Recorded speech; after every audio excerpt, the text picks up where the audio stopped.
ধন্যবাদ। আমরা আবারও পরবর্তী সময়ে কথা বলবো তোমার সঙ্গে। বারাসাত এলাকার ছবিটা কেমন? উত্তর 24 পরগনার বারাসাত সেখানেও মোমবাতি হাতে, প্ল্যাকার্ড হাতে সাধারণ মানুষ রাস্তায় নেমেছেন। সত্যজিৎ চক্রবর্তী রয়েছে বারাসাত থেকে আমাদের প্রতিনিধি। সত্যজিৎ, তুমি যেখানে রয়েছো সেই এলাকার ছবিটা জানবো এই মুহূর্তে কতখানি প্রতিবাদের ভাষা সেখানে শুনতে পাচ্ছ?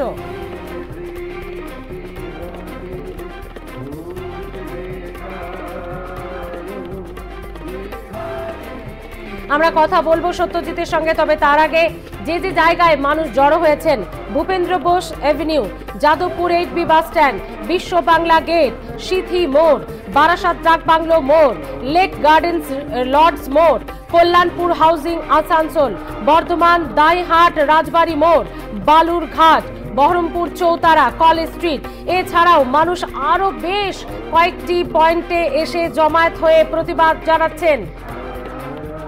সত্যজিৎ রয়েছে বারাসাত থেকে আমাদের প্রতিনিধি। সত্যজিৎ, এই মুহূর্তে তুমি যে জায়গায় রয়েছে সেই এলাকায় প্রতিবাদ কেমন চলছে? মানুষ কতটা গর্জে উঠেছে? 14ই আগস্টের মতো 4 সেপ্টেম্বর কি একই ছবি দেখছো সত্যজিৎ? একদমই একই ছবি। দেখো, আমি তোমাকে প্রথমেই দেখাবো, আমি এই মুহূর্তে আছি বারাসাতের ডাক বাংলো মোড়ে। সেখানে কিন্তু একটা স্ট্যাচু করা হয়েছে এবং এখানে মানুষজন আসছেন, মোমবাতি কিন্তু আছে। ডাক বাংলো মোড়, এই যে ডাক বাংলো মোড়ে এই মুহূর্তে কিন্তু জনসমুদ্রের চেহারা হয়েছে। রাত যত যাচ্ছে ততই কিন্তু এখানে জনসমুদ্রের যে বহ, তার যে সীমানা সেটা কিন্তু বাড়ছে। আমি এখানে মানুষজন একটাই তাদের দাবি, সেটা হচ্ছে উইল ওয়ান্ট জাস্টিস। তুমি জানো আগামীকাল কিন্তু সুপ্রিম কোর্টে চার্জশিট দেওয়ার এবং এই মামলার সিবিআই তদন্ত করেছে, তার হচ্ছে আগামী পর্যন্ত কি কি তদন্ত করেছে সেটা দেওয়ার কথা ছিল, কিন্তু পোস্টপোন হওয়ার পরে এখানকার যারা প্রতিবাদী আছেন তারা বলছেন বিচার যত দেরি হবে আন্দোলন তত গভীর হবে এবং এখানে বিচার চাইছেন বিভিন্ন বয়সের। আমি আবার দেখাবো, বাচ্চা থেকে শুরু করে বয়স্ক বড় সবাই কিন্তু তারা আন্দোলনে এসেছেন। আমি কথা বলার চেষ্টা করবো, আপনাদের দাবিটা কি? আমাদের দাবি এত বড় নারকীয় ঘটনা যে ঘটে গেছে, 26 দিন প্রায় অতিক্রম হয়ে গেছে, এখনো অপরাধীরা অধরা। বলতে গেলে আমরা এখনো পর্যন্ত নিশ্চিত না যে ধরা পড়বে কি পড়বে না। এই আন্দোলন ততক্ষণ চলবে যতক্ষণ না অপরাধীরা দৃষ্টান্তমূলক শাস্তি পাচ্ছে।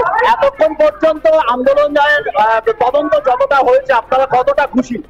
একদম খুশি। কোনো জায়গা এখনো পর্যন্ত আসেনি খুশি। সেদিনকে হবো যেদিনকে আসল অপরাধী আমাদের সামনে আসবে এবং তাদেরকে দৃষ্টান্তমূলক শাস্তি দেওয়া হবে। আগামী দিনে যেন কোনো ধর্ষকের এত বড় শাস্তি না হয়, আর তোমার বোনকে যেন আর হারাতে না হয়। আর সব থেকে বড় কথা, যে দোষে সন্দীপ ঘোষকে ধরা হয়েছে সেটা অর্থনৈতিক দিক থেকে রেপ কেসের উপর যে মামলাটা ওনার উপর ছিল, এত প্রমাণ থাকা সত্ত্বেও ওনাকে ধরা হচ্ছে না, অর্থনীতির ওপর দিয়ে ওনাকে ছাড়া হচ্ছে। কিন্তু এটা আমরা কখনো মানবো না যে উনি ওর মধ্যে ইনভলভ ছিলেন না। যতক্ষণ না আসল দোষী ধরা পড়ছে আমরা এটা জানি না। একদমই তুমি শুনলে যে এখানকার যারা মানুষ তারা তদন্ত কতটা খুশি। আমি আরো কথা বলার চেষ্টা করব, কি চাইছে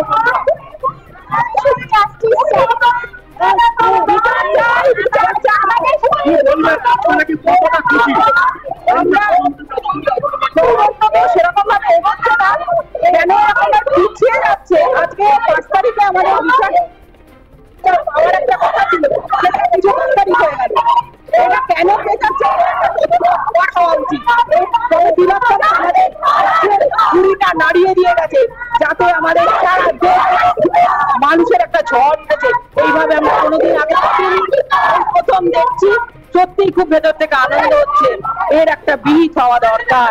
বিচার চাই, বিচার চাই, একদমই বিচার চাই। আমি এই মুহূর্তে দেখাবো বিচার চাই, তার যে মোমবাতি জ্বালিয়ে বারাসাতের মানুষ এই মুহূর্তে তারা গর্জন করছেন, প্রতিবাদ করছেন এবং প্রত্যেকে যেমন স্লোগান তেমনি ভাবে মোবাইলের আলো টর্চ জ্বালিয়ে তারা কিন্তু এই আন্দোলন করছেন। বারাসাতের আকাশ এই মুহূর্তে কিন্তু গর্জনে একাকার। এখানকার বারাসাতের কয়েক হাজার মানুষ এই যে ডাক বাংলো মোড় বারাসাতে একটি প্রাণ কেন্দ্র, সেখানে এই মুহূর্তে কিন্তু মানুষজন বলছেন একটাই কথা, বিচার চাই এবং দোষীদের শাস্তি চাই। মানুষ এখনো পর্যন্ত তদন্ত যতদূর এগিয়েছে সেই তদন্তের অগ্রগতি কোথায়, কত দূর সেটা জানতে চায়। এমনকি তারা মনে করছে যে শুধুমাত্র যে একজনকে ধর্ষণ এবং খুনের ঘটনায় পুলিশ যাকে গ্রেফতার করেছিল তার বাইরে আরো আছে বাকি সিবিআই যাদের গ্রেফতার করেছে তারা কিন্তু দুর্নীতিতে, ফলে খুন এবং ধর্ষণ নির্যাতিতার সঙ্গে তারা সংগঠিত করেছে তাদের প্রত্যেকে চাই। আমি আরো কথা বলার চেষ্টা করবো, এখানে একজন খুলে কথা বলছিলেন, আমি এখানে কথা বলবো, তিনি চাইছেন আমাদের একটাই কথা, উই ওয়ান্ট জাস্টিস। এখন পর্যন্ত আমরা যতটুকু আমার খবরের মাধ্যমে জানতে পেরেছি তাতে আমরা এতটুকু সন্তুষ্ট। আমরা এতদিন পর্যন্ত খবরের মাধ্যমে যা জানতে পেরেছি তাতে আমরা সন্তুষ্ট নই। আমরা এই যে অন্যায়, দুটো অন্যায় হচ্ছে, একটা রেপ অ্যান্ড মার্ডার আর একটা দীর্ঘকালীন ধরে স্বাস্থ্য ব্যবস্থা যে দুর্নীতির চক্র, সেই চক্রটাকে ভাঙতে হবে। তার সাথে যে তিলোত্তমার একটা যিনি ডাক্তার, যারা আমাদের কাছে ভগবান স্বরূপ, তাকে যে মারলো তার বিচারটা আমরা চাই। বিচারটা আমরা সকলে মিলে বুঝে নেবো, এটাই আমাদের আজকে আমরা অঙ্গীকার করলাম। ধন্যবাদ আপনাদেরকে, ধন্যবাদ। একেবারেই তাই, একেবারেই দুটি ইস্যুতে গর্জে উঠেছে গোটা রাজ্য। আপাতত ধন্যবাদ তোমাকে সত্যজিৎ, পরবর্তী সময়ে আবারও কথা বলবো তোমার সঙ্গে। এদিকে যে খবরের দিকে এবার আমরা নজর রাখবো, আরজি কর হাসপাতালে ধর্ণা মঞ্চে পৌঁছে গেছে নির্যাতিতা মৃতার মা বাবাও।